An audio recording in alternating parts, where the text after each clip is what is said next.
기본적으로 우리가 사사기 하면은 이제 오해하는 게 있는데, 이제 영웅들의 이야기라고 오해하기가 쉽습니다. 사사기에 12명의 사사들이 등장하거든요.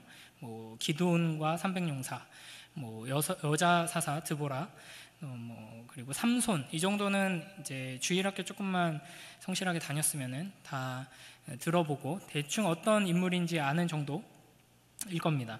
그런데 이제 이제 어떤 인물인지 잘 모르는 사사들도 포함해서 12명까지 있습니다. 그 중에는 온니엘, 에훗, 삼갈, 드보라 이런 사사들이 있는데요. 한 줄만 딱 나오는 사사들도 등장합니다. 그런데 이제 이 사사들이 그런 책 제목도 있더라고요. 영웅들 이런 식으로 사사를 표현하는 책의 제목들도 있는데, 이제 사사들을 영웅으로 생각하면서 이제 읽고 적용하기에는 이제 사사기가 이제 그런 이야기가 아니라는 게 문제죠. 물론 사사들이 하나님께 능력을 받아서 이스라엘을 구원하는 위대한 일에 쓰임 받은 것은 사실입니다. 그러나 이제 왜 이제 사사들을 이제 영웅이라고 표현하기엔 무리가 있는가?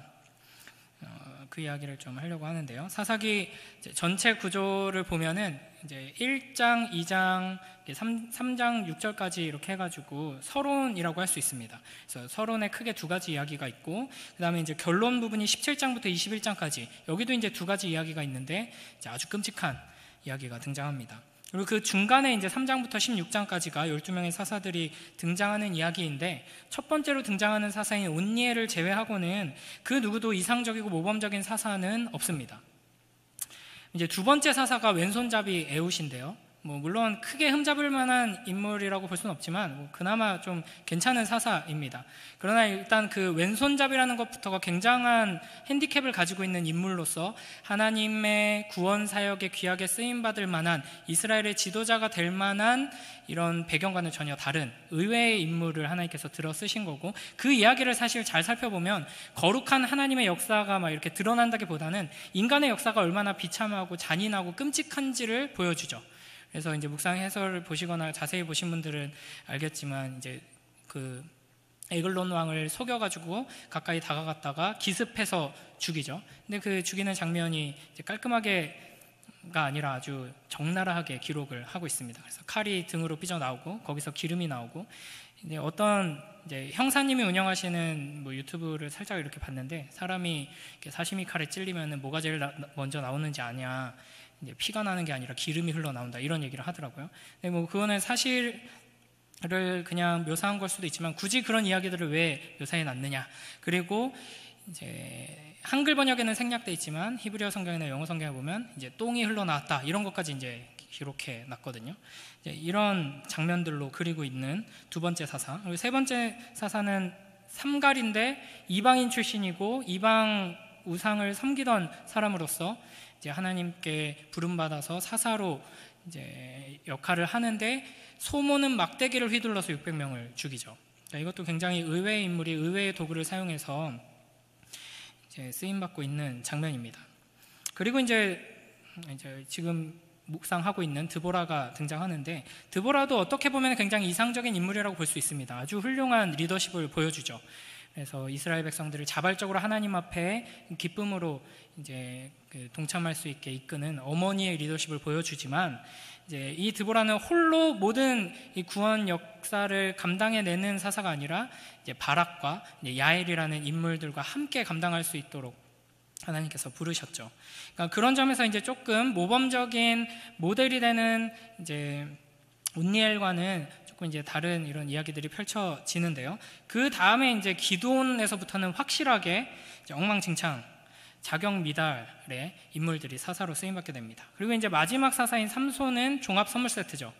이게 도대체 사사로 이런 사람을 쓰셔도 되나 정도가 아니라, 이런 사람을 하나님의 백성, 하나님의 사람이라고 할 수 있느냐 정도가 아니라, 이게 사람인가, 이제 이런 정도로 질문을 던질 수밖에 없는 이제 인물을 하나님께서 들어서 구원의 도구로 사용하시는 것이죠.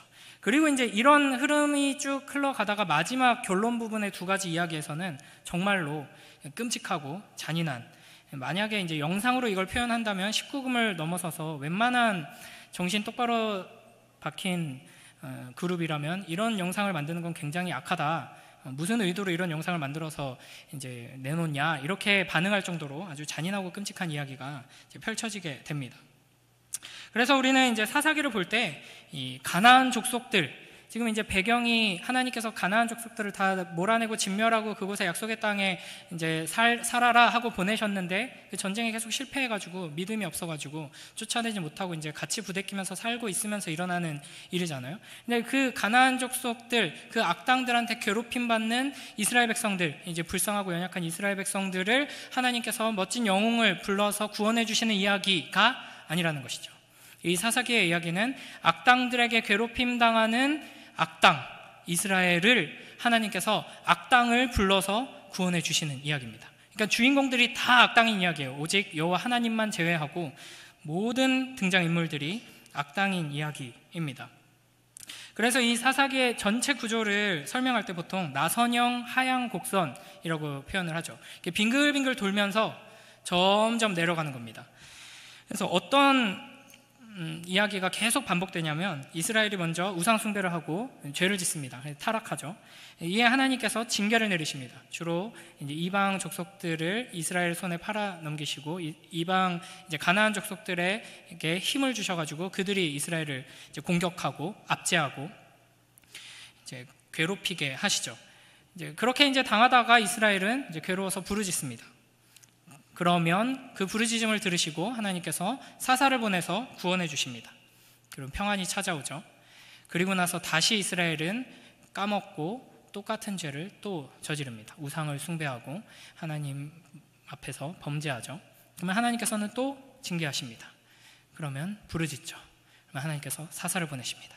이 이야기가 계속 반복되는데 뭔가 이제 사람이 자기가 생활 습관을 잘못해서 야식을 계속 먹어가지고 이제 병이 걸려가지고 병원에 가서 이제 진찰을 받고 치료를 받고 그러다가 다시 또 그런 생활을 또 반복해가지고 또 심각해져서 병원에 가서 수술을 받고 그러면은 좀 정신을 차리고 생활 습관 조금 바꾸고 병원에 또 아파서 찾아갔더니 그래도 이전보단 낫다 이러면서 좀 건강해져야 되잖아요. 똑같은 일을 계속 겪으면. 근데 이스라엘 백성들은 똑같은 일을 계속 겪으면서 점점 더 악한 자리로 점점 더 비참한 타락으로 추락하게 됩니다. 그래서 이걸 이제 나선형 하양 곡선을 이룬다라고 표현하는 것이죠. 근데 여기서 문제는 이스라엘이 이런 패턴 속에서 부르짖는데 이 부르짖음이 참된 회개, 하나님 앞에서 돌이키는 부르짖음이 아니라 하는 것이죠. 오늘 본문에서도 이제 복임에서 이스라엘 백성들이 소리를 높여 웁니다. 야, 하나님께서 내가 약속 지키라고 했지. 너희가 내 약속 지키면 축복한다고 했는데 너희는 왜 나를 배반하고 우상을 숭배했어? 이제 너희가 약속을 깼으니까 나도 약속을 지키지 않겠다. 가나안 땅에 있는 이방 족속들 쫓아내지 않고 너희 그냥 같이 살아라. 이렇게 말씀하십니다. 그러니까 이제 그제서야 정신을 차리고 막 울죠. 그런데 이 눈물이, 이 부르짖음이 참된 회개가 아니라는 겁니다. 참된 회개였다면 조금씩이라도 나아졌겠죠. 그러나 이스라엘은 참된 회개로 부르짖지 않고 그냥 고통스러우니까, 무서우니까, 아프니까 이제 부르짖습니다. 근데 이제 여기서 더 큰 문제는 이제 보통 이제 제가 사사기를 설명하면서 출애굽기를 설명하면서도 사실 이스라엘의 계속되는 불순종, 이해할 수 없는 그런 계속되는 불순종을 이제 막장 드라마라고 이제 표현을 했었는데 그 사사기는 훨씬 심하거든요. 근데 이제 이 사사기의 드라마를 막장으로 만드는 가장 큰 원인은 계속해서 반복적으로 죄를 지으면서 회개하지 않고 부르짖기만 하는 이스라엘뿐만 아니라 그런 부르짖음을 듣고 사사를 보내서 계속해서 구원하시는 하나님께 있습니다. 그러니까 회개하지 않았는데도 그냥 부르짖는데도 그걸 들으시고 자꾸만 사사를 보내서 구원해 주시는 것이죠. 일단 우리가 이스라엘이 왜 계속 이렇게 고통을 당하는가 하는 걸 좀 살펴보겠습니다. 2장 1절 2절 한 번 더 읽어볼까요? 함께 읽습니다. 시작. 여호와의 사자가 길갈에서부터 복임으로 올라와 말하되 내가 너희를 애굽에서 올라오게 하여 내가 너희의 조상들에게 맹세한 땅으로 들어가게 하였으며 또 내가 이르기를 내가 너희와 함께한 언약을 영원히 어기지 아니하리니 너희는 이 땅의 주민과 언약을 맺지 말며 그들의 제단들을 헐라하였거늘 너희가 내 목소리를 듣지 아니하였으니 어찌하여 그리하였느냐. 아멘. 하나님께서는 이스라엘을 구원하시고 언약을 맺으시고 나는 너희와 영원히 함께하겠다라고 약속해 주셨죠. 그리고 이제 가나안 땅의 주민과 언약을 맺지 말고 그 제단들을 헐라 진멸하고 이제 너희가 그곳에서 이제 나와 함께 살자 이렇게 말씀하셨습니다. 그러니까 이게 가나안 족속들의 심각한 죄를 하나님께서 이스라엘을 약속의 땅으로 들여 보내주시는 이 과정을 통해서 이제 공의롭게 심판하시는 일까지 동시에 이루시는 것이 하나님의 계획이었는데 그게 이제 완전히 어그러져 버린 것이죠. 그러니까 하나님께서 이스라엘을 구원하신 이 출애굽기의 이야기를 시내산 언약을 중심으로 봤을 때 이제 하나님과 이스라엘의 결혼 사건으로 우리가 볼 수 있다고 했었는데요. 그래서 이제 출애굽 사건은 신부 구출 작전이라고 할 수 있습니다. 그래서 그렇게 건져낸 신부를 시내산에 데리고 와서 결혼식을 행하죠. 그런데 우리가 출애굽기 묵상하면서 봤듯이 결혼식을 하자마자 결혼식을 거행하고 있는 그 순간에 이스라엘은 옛 남자친구를 데리고 와서 바람을 핍니다. 금송아지 숭배 사건이죠. 이에 하나님께서는 불같이 진노하십니다. 그러니까 이 시점부터 하나님은 신랑으로서 진노하기 시작하십니다. 이 앞에서는 불평하고 뭐 어떻게 해도 불평하는 거 그 물 주고 밥 주고 이렇게 하셨거든요. 이 순간부터는 무섭게 진노하시죠.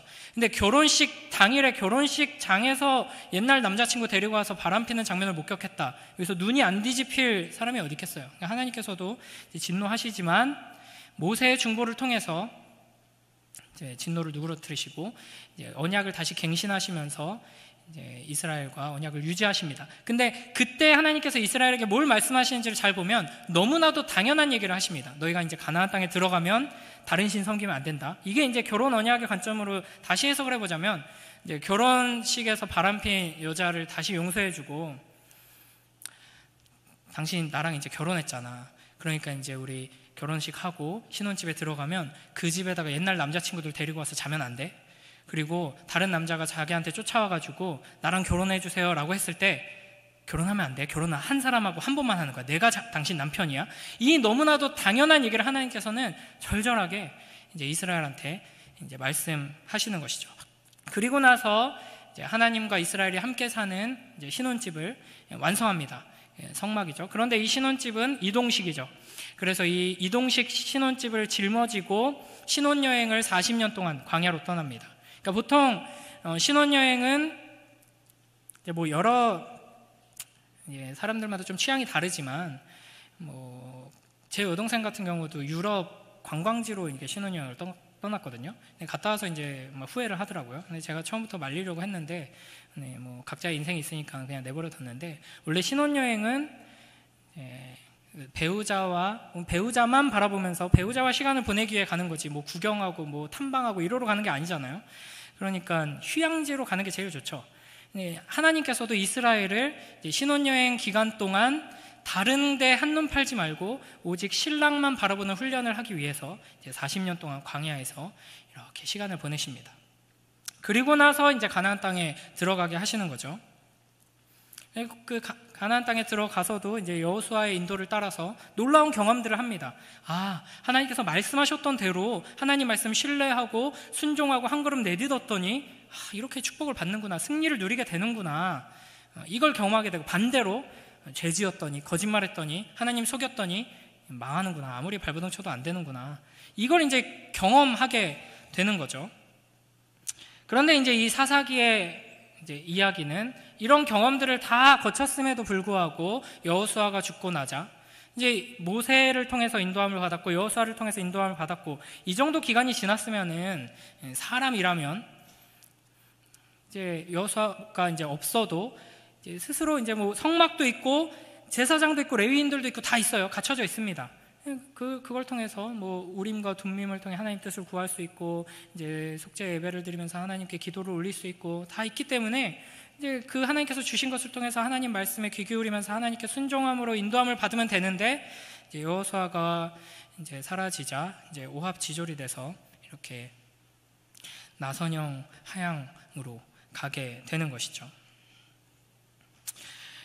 그러니까 이제 이스라엘의 참된 왕이신 여호와 하나님께 이제 엎드려서 그 인도하심을 받고 순종하며 살아갔으면 되는데, 이제 옛날 버릇이 다시 튀어나와서 이제 바람 피고 이제 불순종하고 이렇게 하다가 결국 자기 잘못으로 이제 문제가 생기고 어려움을 겪게 되고 고통을 당하게 되고, 그러니까 이제 하나님을 향해서 부르짖는 겁니다.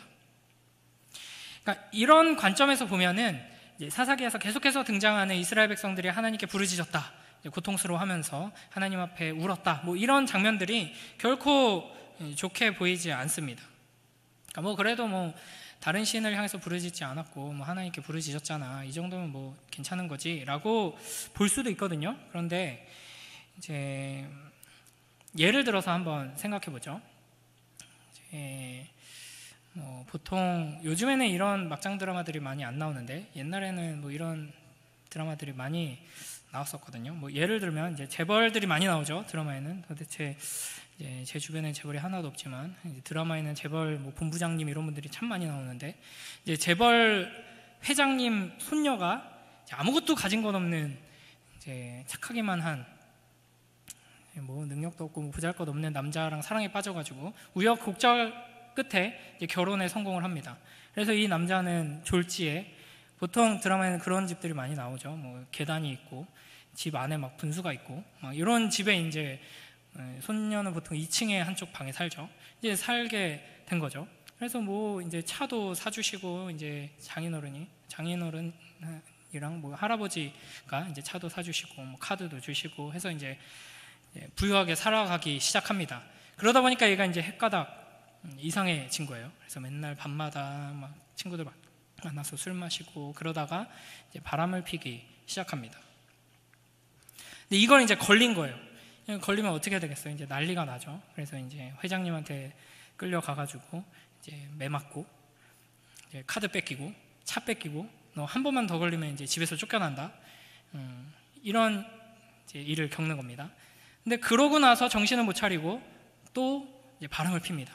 그래서 이제 온 집안이 뒤집어지죠. 이제 온 집안이 뒤집어지고 이제 카드 뺏기고 또 이제 다시 또 차도 뺏기고, 너 이제 네 힘으로 벌어서 네가 먹고 살아라 뭐 이런 소리 듣고 하니까 우는 겁니다.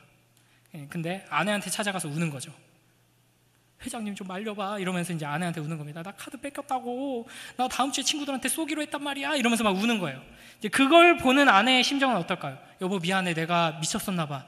내가 앞으로는 절대 한눈 팔지 않고 자기만 사랑하면서 남편으로서 충실할게, 한 번만 봐줘. 이렇게 입에 발린 소리라도 그렇게 해야 되는데 울면서 빨리 카드 좀 어떻게 빨리 하라고 하면서 울고 있으면은 그건 진짜 속 터지는 일이거든요. 차라리 그냥 가만히 있는 게 난 겁니다. 지금 이스라엘이 하는 짓거리가 바로 이런 겁니다. 여러분, 현실에서 이런 일이 있다고 한번 상상해 보세요. 드라마에서는 그냥 낄낄거리면서 볼 수 있지만 현실에서 누군가가 배우자에게 이런 일을 겪는다면 그거는 정말 끔찍하고 고통스러운 일입니다. 가슴이 찢어지는 일이에요. 이런 일을 한 번만 겪어도 끔찍한데, 한 번 용서해줬는데 한 번 더, 그래도 용서해줬는데 한 번 더 참고 넘어갔는데 또, 이게 반복된다면 이건 사람으로서 도저히 버틸 수 없는 지경이 될 겁니다. 근데 그렇게 용서를 해주고 또 용서를 해줬는데도 또 반복하면서 와서는 여전히 회개하지 않고, 이거 빨리 어떻게 좀 해결해봐, 나 죽어, 나 차 없으면 이제 못 다녀, 막 이러면서 이제 울고 있으면은 너무나도 끔찍한 일이죠. 이게 바로 사사기에서 펼쳐지는 이야기이고 하나님께서 경험하신 일입니다. 이 파렴치하고 역겨운 모습, 이게 이스라엘이고 우리의 모습인 것이죠. 그러니까 이 사사기를 통해 우리는 우리의 비참한 현실을 보게 됩니다. 우리의 비참한 현실이 뭐냐? 너무나도 적들이 소탕되지 않고 우리 주변에 같이 살고 있다, 너무나도 위태롭다, 이게 우리의 비참한 현실이 아니라 하나님을 사랑하지 않고 하나님의 말씀에 순종하지 않는, 이미 그 크신 은혜, 구원의 은혜와 하나님의 놀라운 사랑을 풍성히 받고 경험했음에도 불구하고 감사하지 않고 회개하지 않고 하나님께 순종하지 않는 우리 자신이 바로 사사기를 통해서 우리가 발견하게 되는 우리의 비참한 현실입니다. 그렇기 때문에 우리는 이 이야기를 읽을 때 단순히 모범으로 읽어서는 안 되죠. 물론 이제 모범으로 보면서 우리가 그래 이런 부분 나도 고쳐야지, 본받아야지 뭐 하는 적용들을 절대 하면 안 된다 이런 건 아닙니다. 그런 이제 식의 적용들도 필요하지만 이제 사사기의 중요한 핵심은 그게 아니라는 것이죠. 하나님께서는 은혜를 받을 자격이 없고 은혜를 구하지도 않을 뿐더러 은혜를 받은 후에도 감사할 줄 모르는 우리들에게 끊임없이 은혜를 베푸시는 하나님으로서 사사기에서 나타나고 계십니다. 그러니까 지금 이미 이제 묵상 나눔하는 그 가운데 보면은 이거 너무 시작부터 왜 이렇게 끔찍하냐 뭐 이런 반응들을 하시더라고요. 엄지 자르고 막 난리가 나죠. 그런데 이게 점점 심해집니다. 삼손이 제일 종합 선물 세트라고 했잖아요. 삼손 이야기에 가보면은 이게 개판이거든요. 모든 상황과 모든 것들이 다 개판인데 이런 구절이 나옵니다. 여호와의 영이 사사에게 임하셔서 그들을 구원하셨다. 그러니까 계속 이런 게 반복입니다. 뭔가 하나님 앞에서 그래 정신 차려야지, 그래 너 잘했다, 그러면 안 되지, 그래 그렇게 하나님께 돌아와야지, 그래 잘못했다고 빌어야지, 그래 그렇게 착한 일 해야지, 이랬을 때 하나님께서 오케이 이제 내가 나서줄게 하는 게 아니라 똑같이 그냥 추락하고 있는데 개판인데 뜬금없이 여호와의 영이 사사 누구에게 임하셔서 이렇게 이제 되는 것이죠. 그러니까 삼손도 뭐 마을에서 깽판 치고 있고 지 잘못 때문에 묶여 있는 상태인데 이제 블레셋이 이스라엘을 공격하자 여호와의 영이 삼손에게 임하는 일이 나타나는 것이죠. 그러니까 이런 이야기를 통해서 우리가 기억해야 하는 것은 쉽게 착각에 빠지는 게 사사 누구에게 여호와의 영이 임하셨다라고 하니까 여호와의 영이 임하셔서 여호와의 능력을 주셔서 여호와의 거룩하고 영광스러운 일을 행할 수 있게 이룰 수 있게 쓰셨구나라고 하니까 이 사사에게 뭔가 근거가 있을 거라고 생각합니다. 자연스럽게 그렇게 이제 메커니즘이 돌아가요. 우리의 생각이. 사사 삼손이 지금 뭐 본문을 이제 면밀히 보면은 뭐 이상한 것 같은데 이 사람.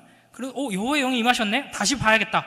뭔가 있었겠지. 이렇게 이제 생각을 하게 되는 것이죠.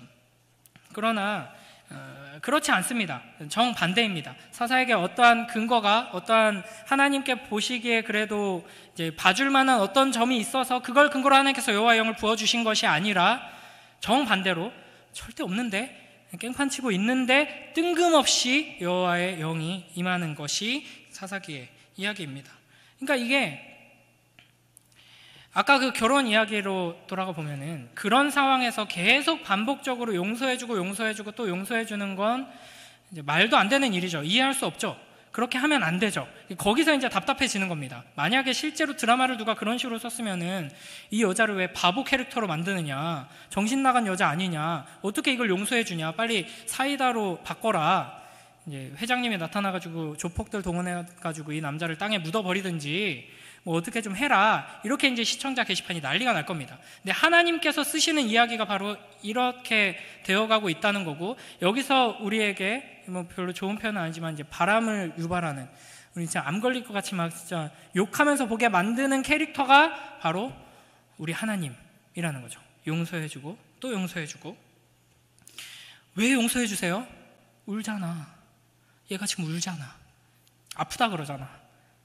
아니요. 얘네들이 지금 하나님한테 어떻게 하고 있는데요. 우는 거 보면은 하나님이 지금 안타까워할 게 아니라 더 화내야 되는 상황이라니까요. 제가 설명해드려요. 알겠는데 울잖아. 일단 건지자. 이게 지금 하나님께서 사사기를 통해 우리에게 보여주시는 이야기입니다. 그러니까 이 사사기의 나선형 이제 순환 구조를 지탱하고 있는 두 개의 힘이 있습니다. 끝까지 추락하기 위해 온 힘을 다해서 이 악물고 내려가고 있는 이스라엘. 나는 절대 말 듣지 않을 거야. 그러면서 힘차게 이제 추락하고 있죠. 그리고 그걸 다 아시면서도, 그걸 온몸으로 다 겪으시면서도 끝까지 다시 되돌리시는 하나님의 사랑. 그래서 저는 이제 이런 하나님의 사랑을 설명할 때마다 이제 중고등부에서 이 제목으로 설교를 하기도 했었는데 호구의 사랑이라고 합니다. 좀 더 적나라하게 하면 이거 정말 신성모독처럼 들릴 수도 있는데 하나님의 사랑을 극대화로 표현하기 위해서 위험을 무릅쓰고 병신의 사랑입니다. 미친 사랑이죠. 욕할 수밖에 없는 그런 사랑을 하나님께서 계속 보여주십니다. 그러니까 오늘 우리가 읽은 본문 바로 다음에 뭐가 나오냐면 우리 사사기 2장 8절에서 10절 한번 읽어볼까요? 함께 읽습니다. 시작. 여호와의 종 눈의 아들 여호수아가 110세의 죽음에 무리가 그의 기업의 경내 에브라임 산지 가하스산 북쪽 딥낫 헤레스에 장사하였고 그 세대의 사람도 다 그 조상들에게로 돌아갔고 그 후에 일어난 다른 세대는 여호와를 알지 못하며 여호와께서 이스라엘을 위하여 행하신 일도 알지 못하였더라. 아멘. 그러니까 이들의 눈물의 부르짖음이 참된 회개, 돌이킴이 아니었다는 게 바로 다음 장면에서 나타납니다.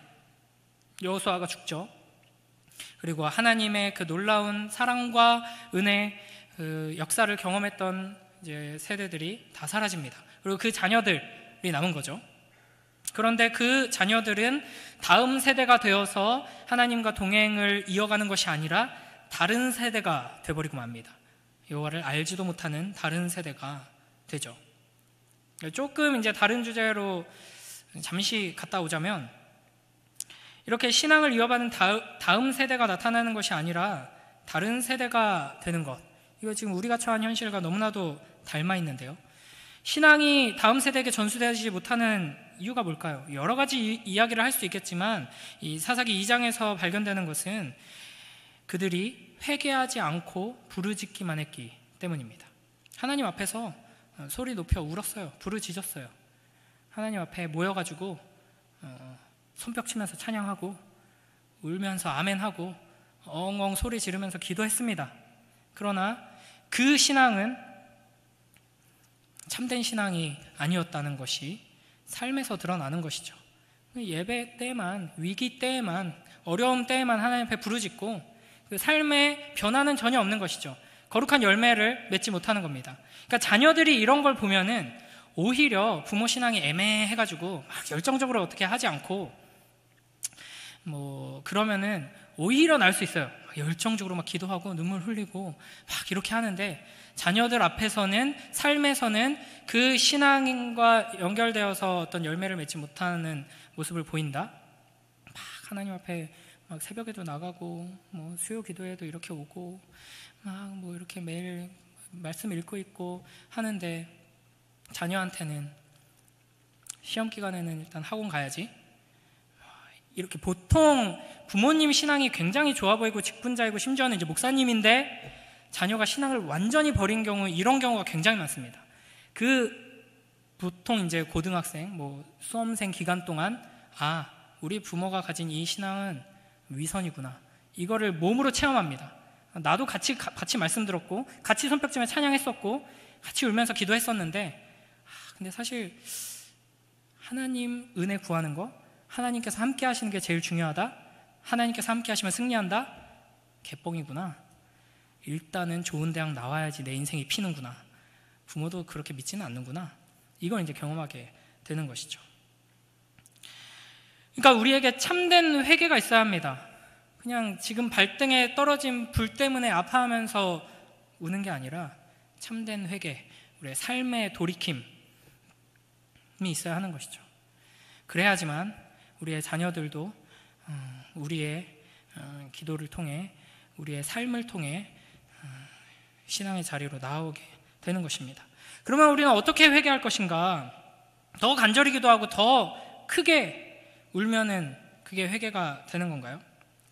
그러니까 애초에 하나님께서 이스라엘 백성들을 책망하실 때 너희가 가나안 족속들을 몰아내지 못했다, 이 결과 자체를 문제 삼고 계시는 것이 아닙니다. 내가 이번 달 실적을 채우라고 했는데 아무도 못 채웠네, 이 결과를 놓고 말씀하시는 것이 아니라 2절 뒷부분을 보면요, 너희가 내 목소리를 듣지 아니하였으니 라고 말씀하시거든요. 그러니까 지금 궁극적으로 이스라엘이 처한 문제는 뭐냐?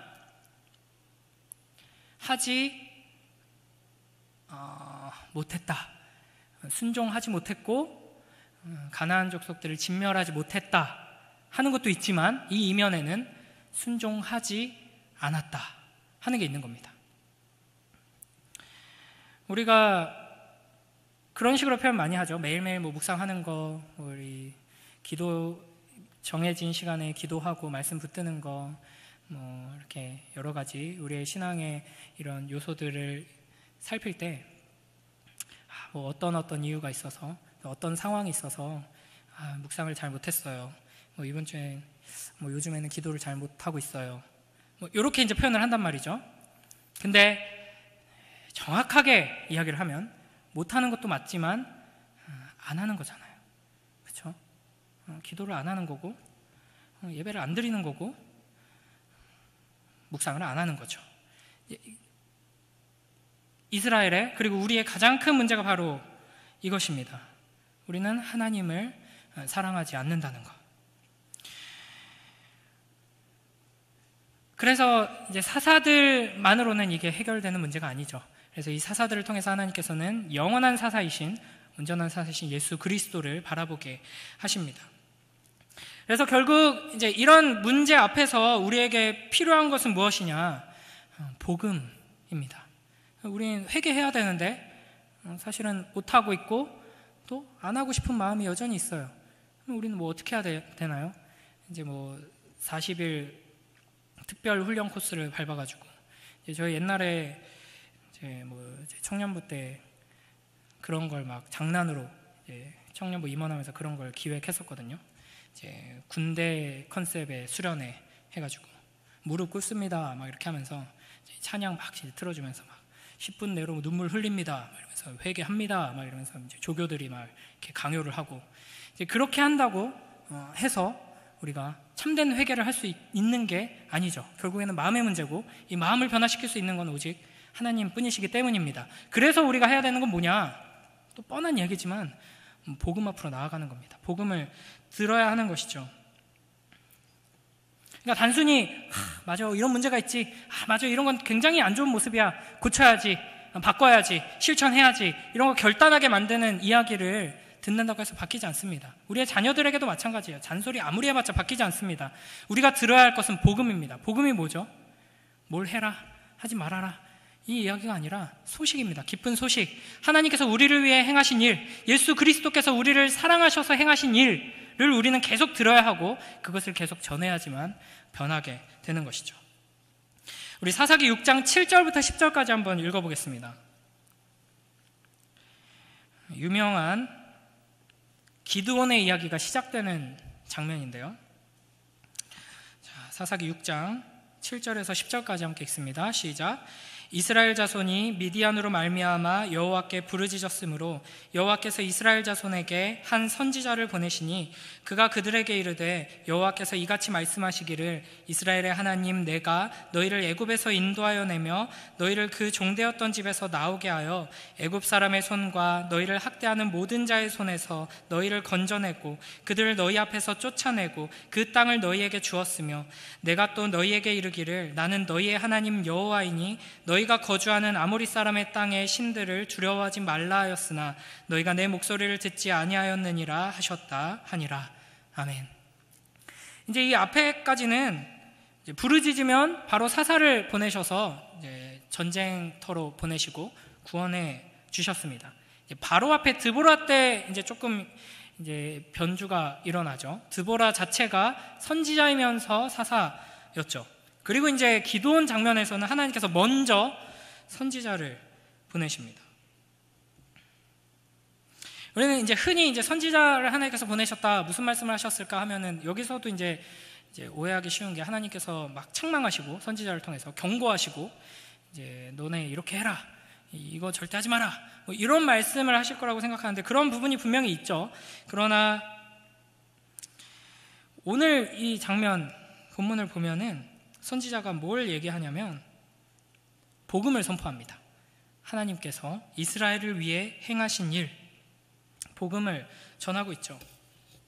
그러니까 이스라엘을 구원하기 전에 먼저 복음을 선포하면서 이스라엘이 지금 왜 이런 처지에 놓이게 되었는지를 깨닫게 하시는 것이죠.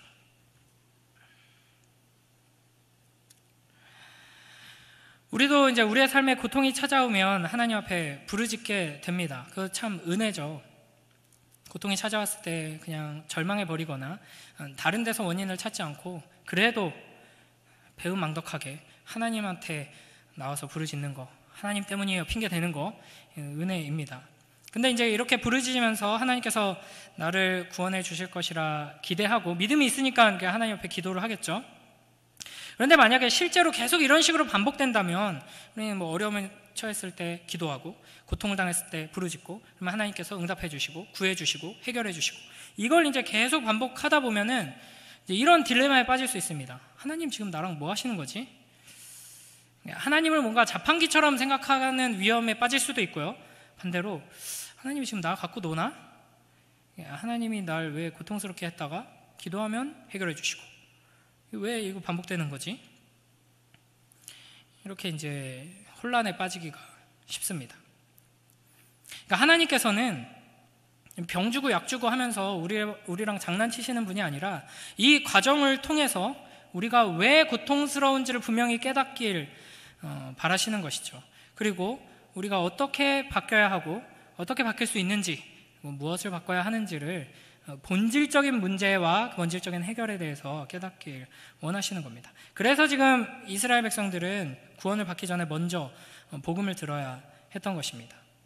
그러니까 하나님께서는 단순히 이스라엘이 지금 고통스러워요, 압제를 당하고 있습니다. 여기서는 이제 미디안이 완전히 경제적으로 스타를 해가지고 이제 기도원 이제 배경이 되는 상황에서는 아주 심각한 기근에 처하게 됩니다. 그러니까 하나님 도와주세요, 구해주세요, 뭐 이게 뭡니까? 막 뭐 원망하고 부르짖고 슬퍼하고 이제 할 때 단순히 거기서 건진받는 것 자체가 하나님의 목적이 아니다 하는 것이죠. 그러니까 이 과정을 통해서 하나님을 알기를 원하시는 겁니다.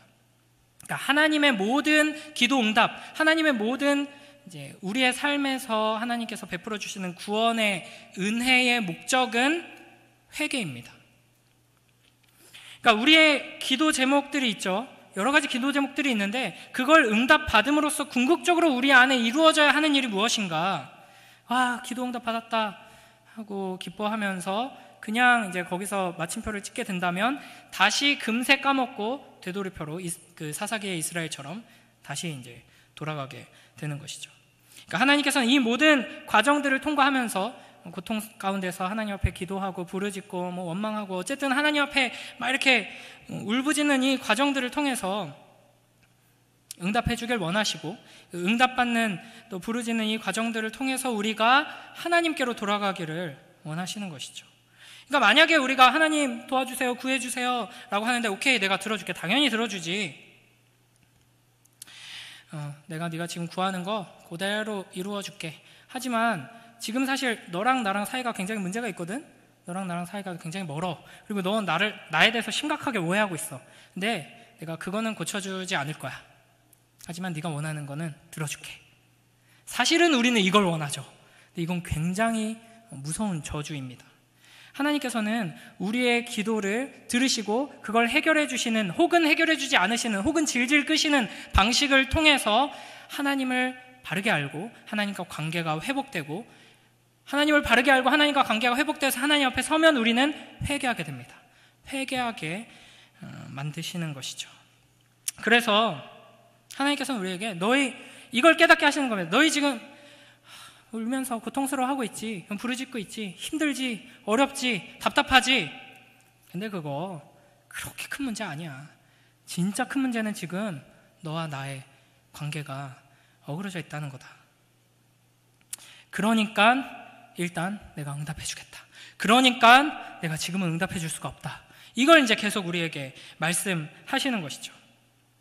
그래서 결국에는 주님께서 기도를 응답해 주셔서 기쁜 것이 아니라 주님께서 기도를 응답해 주시고 혹은 응답해 주지 않으시는 이 과정을 통해서 하나님께서 나를 만나 주셨구나, 하나님께서 나에게 확신을 주시는구나, 하나님께서 나에게 기쁨을 주시는구나, 이것으로 말미암아 감사하는 자가 되도록 하는 것이 하나님의 목적인 것입니다. 이게 바로 하나님께서 우리에게 복음을 전하시는 목적입니다. 자, 6장 11절 한 군데만 더 보겠습니다. 방금 읽었던 이제 기드온 이야기의 시작 부분에서 이제 드디어 하나님께서 기드온에게 찾아가시죠. 6장 11절 함께 읽습니다. 시작. 여호와의 사자가 아비에셀 사람 요아스에게 속한 오브라에 이르러 상수리나무 아래에 앉으니라. 마침 요아스의 아들 기드온이 미디안 사람에게 알리지 아니하려 하여 밀을 포도주 틀에서 타작하더니. 아멘. 그러니까 하나님께서 이스라엘의 이 상황을 보시고는 복음을 먼저 선포하시죠. 그리고 이제 이 복음의 선포에는 이제 결국에는 우상을 버리고 회개하라 라는 이제 명령이 포함되어 있습니다. 그러면 하나님께서 이제 복음을 전하시고 회개하라고 하셨으니까 아 그래 회개하면 구원해 주시겠구나 하는 소망이 생기죠.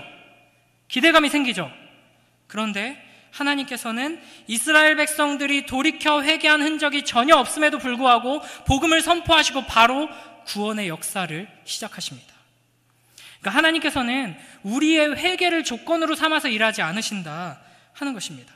이게 우리에게 엄청난 위로가 됩니다.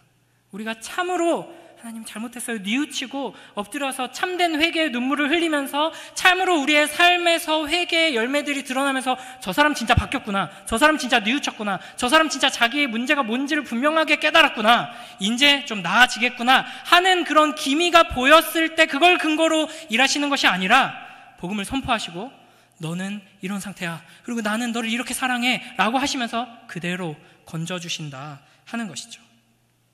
만약 우리가 회개해야만 하나님께 구원을 받을 수 있다면 우리 중에서 구원받을 수 있는 사람은 아무도 없을 것입니다. 이스라엘은 회개하지 않았습니다. 그러나 여호와의 사자는 기드온을 만나러 갑니다. 그러니까 우리는 이게 이제 조금 되게 민감한 문제일 수도 있는데 이제 교단이나 어떤 신학에 따라서 조금씩 이게 다른데요. 저는 명확하게 믿는 바 이제 가장 성경적인 이제 복음의 정수가 바로 여기 있다고 보는데, 회개해야지만 구원 얻을 수 있다. 회개해야지만 하나님의 사랑받는 자녀가 될 수 있다 하는 메시지 앞에서는 진정한 회개를 할 수가 없습니다. 뭐 그렇다고 해서 회개하지 않아도 된다는 말은 아닙니다. 우리 모두는 회개하고 돌이켜야 합니다. 우리에게 하나님께서 회개를 요구하시는 게 아니다라는 말도 아닙니다. 우리는 회개해야 합니다. 그러나 하나님께서는 회개를 조건으로 일하지 않으신다는 것이죠. 회개마저도 예수 그리스도를 통한 참된 복음이 우리에게 선포되었을 때 그 복음의 능력으로 우리 안에 계신 성령 하나님께서 행하시는 일이다 하는 겁니다. 그렇기 때문에 우리가 할 수 있는 건 단 하나밖에 없습니다. 어떻게든 회개하고 우리의 삶을 변화시켜 보려고 노력하는 거가 아니라 복음 앞에 귀 기울이고 엎드리는 것이죠. 하나님께서 우리가 회개하지도 않았는데 이 사사기의 하나님을 우리가 만날 때 우리는 뉘우치지도 않았는데요. 삶의 열매는커녕 우리의 마음도 돌이키지 않았는데요. 그런데 우리를 건져주셨네요. 이 하나님의 사랑을 발견할 때, 복음 안에서 이 하나님의 사랑을 마주할 때 우리는 참된 회개의 자리로 나아가게 되는 것입니다. 그리고 우리가 우리의 자녀들에게 이 참된 복음을 선포하고 전하고 삶으로 보여줄 때 우리의 자녀들은 다른 세대가 아니라 다음 세대로 주님 앞에 설 수 있게 될 것입니다. 우리가 하나님의 말씀을 읽고 묵상할 때마다, 또 예배의 자리에 설 때마다, 예수 그리스도의 그 십자가를 바라볼 때마다 우리를 향한 그 복음의 메시지 안에 담겨있는 하나님의 놀라운, 이해할 수 없는 그 사랑 앞에 반응하는, 그래서 참된 회개로 주님 앞에서는 우리 모두가 되길 주님의 이름으로 축복합니다. 우리가 이 시간 이 말씀을 기억하면서 아까 했던 찬양이죠. 여호와께 돌아가자 함께 찬양하도록 하겠습니다. 이 사사기에 나타난 도저히 이해할 수 없고 받아들일 수 없는, 그러나 그런 사랑으로 우리를 사랑하셔서 참 다행인 그 하나님의 사랑을 기억하면서 끝까지 우리를 포기하지 못하시고 결국에는 그 아들을 내어주시기까지 우리를 사랑하셔서 우리를 회개하는 자리로 이끄신 그 하나님의 사랑을 바라보면서 이 시간